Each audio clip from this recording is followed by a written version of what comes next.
always starts with a steam bird. Oh, hi, Lynette. Hi, Traveler. What can I help you with? I don't think so. Have you picked up a stray? Yep. If there's no commission to follow up on, could we post a notice about the missing cat instead? Why, of course. What a kind thing to do. Just fill out the form.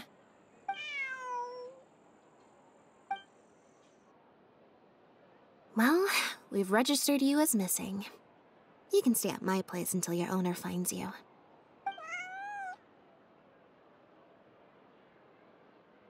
Also, I just wanted to say thanks for keeping us company for so long. Well, I should probably head back to the drinks reception.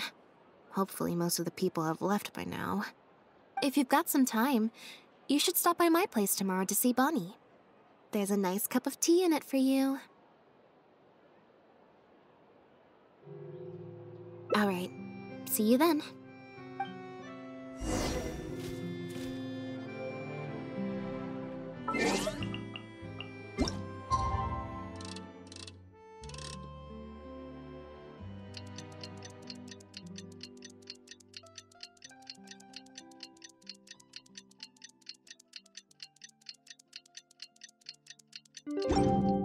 Peace prevails throughout the land, and all things are new.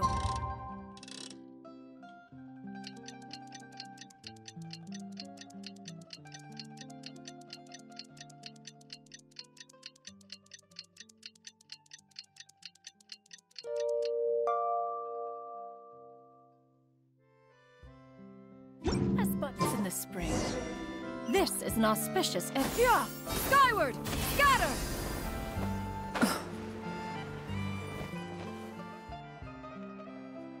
I believe this cat belongs to me. I already told you, this isn't your cat. Just take a breather, you two.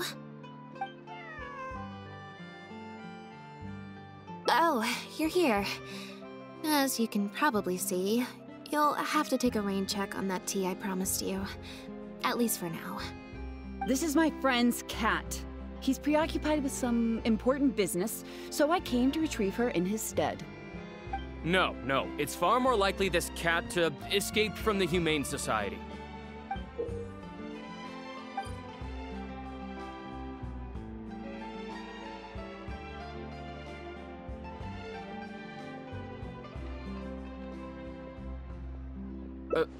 Bonnie? That's the name I've given her in the meantime.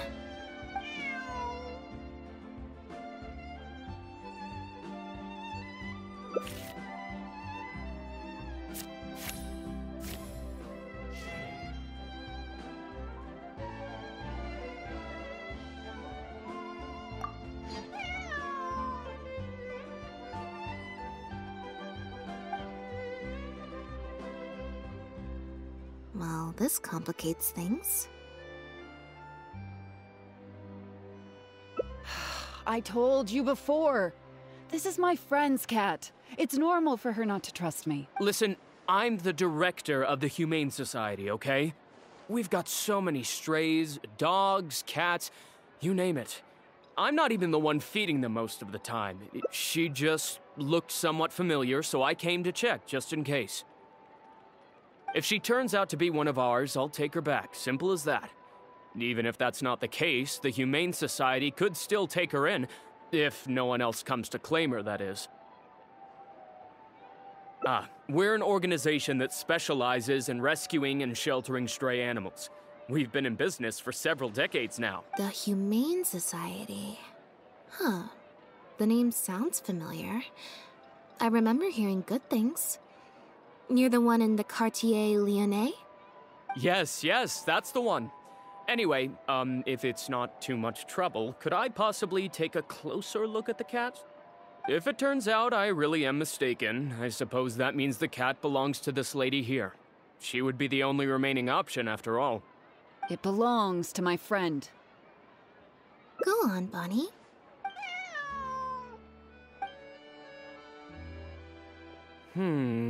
Oh, nope. Looks like I was mistaken. They do look similar, but there's an ever so slight difference in this one's fur color. Deepest apologies, friends. Well, I suppose this means I still have a missing cat to search for. Apologies again for the confusion. Oh, yes, exactly. Wait a second. You lied earlier, didn't you? Lied? I'm afraid I don't know what you mean. A liar always has a tell. The look in their eyes, their breathing pattern, the way they hold themselves. The things that can give you away are often more numerous than you would think. What are you talking about? The way I see it, you're conflating baseless conjecture with fact. Normally, when someone is called out, their breathing speeds up as they begin to panic. But your breathing pattern hasn't changed one bit. In fact, it's been strangely calm and measured this entire time. It stands to reason, then, that your agitated behavior earlier was all an act. If you're a bad guy, I'm sure you'll take off running the first chance you get.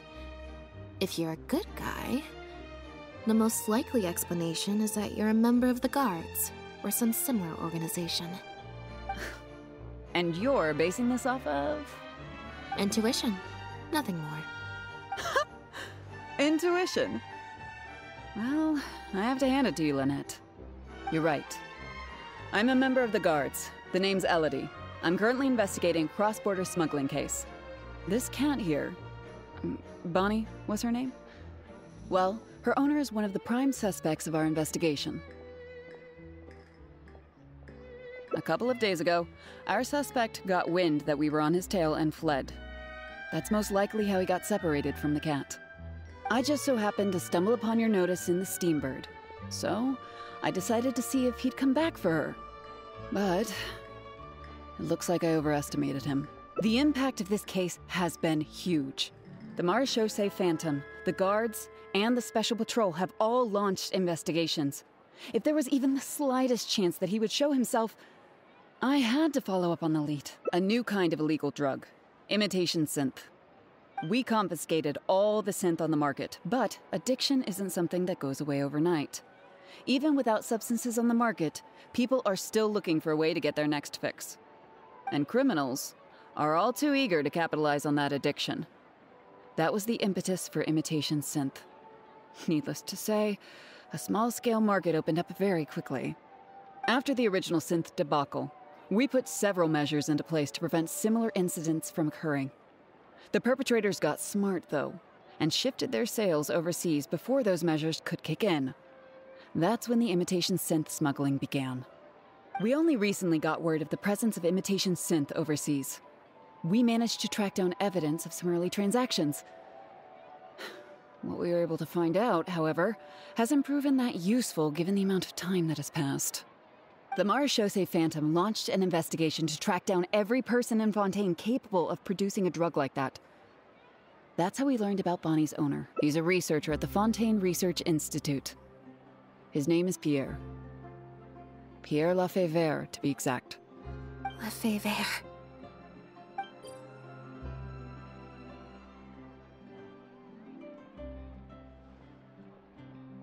The Marechaussee Phantom found him in Poisson. In addition to the cat, he also had a pendant with him. At first, there wasn't much cause for suspicion. A search of his house didn't reveal much to go off of either. The Marechaussee Phantom very nearly left it at that. It was only later that we realized the coat of arms on his pendant belonged to none other than the Lefebvre family, one of the most infamous aristocratic families in Fontaine. Obviously, this discovery prompted a further investigation into Pierre. At that point, however, we discovered that he'd already fled. Now the Guards and the Special Patrol are all searching for him. That's not possible, actually. The Lefebvre family has been gone for a long time. Exactly. Many years ago, several important members of the family, including the Patriarch, were murdered by an assassin of unknown origin. From that point on, the family's power and influence took quite the hit. The family is engaged in all manner of crimes.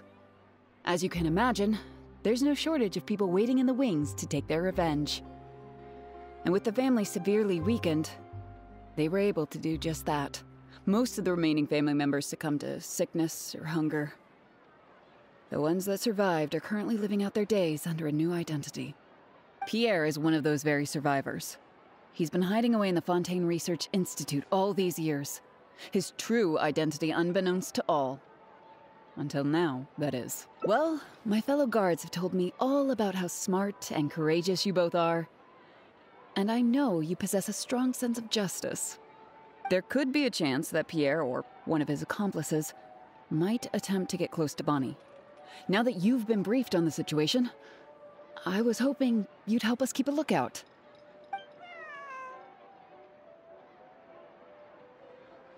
If I take Bonnie back to the guards with me, there's no way Pierre will try and come for her.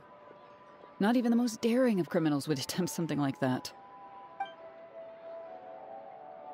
I have to admit, I'm not holding out too much hope that Pierre will come back for her. But if there's even the slightest chance, then it's worth a shot. Well, I've got some other leads to follow up on. If Pierre does appear, please contact me right away.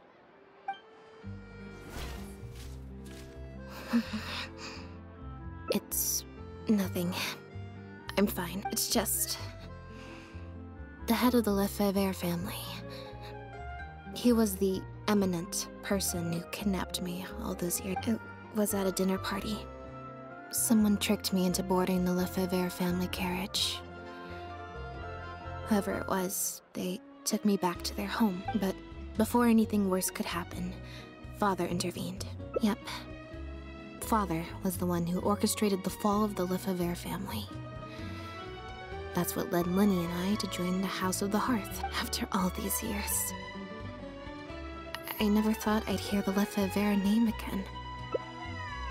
Don't worry about me. I wasn't feeling sorry for myself.